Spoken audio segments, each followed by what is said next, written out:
চায়ের ইতিহাস ছিল প্রায় 4000 বছরের পুরনো। প্রায় 1737 সালে সম্রাট শেরনং একদিন গরম পানি ফুটাচ্ছিলেন। তখন হঠাৎ করে একটি গাছ থেকে একটি পাতা উড়ে এসে পানির মধ্যে পড়ল। পানিটি তখন লাল হয়ে গেল। সম্রাট তখন কৌতূহলী হয়ে সেই গরম পানিতে ফুটন্ত সেই পাতাটি সে খেয়ে ফেলল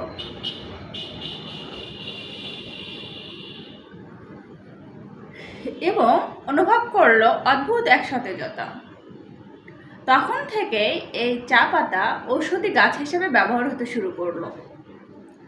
যেমন ধরেন সর্দি কাশি, হালকা ঠান্ডা লাগা, হালকা জ্বর বা শরীর দুর্বল লাগা বা হজম শক্তি বৃদ্ধি পাওয়া, এসব ক্ষেত্রে চা পাতা খাওয়া শুরু হয়ে গেল।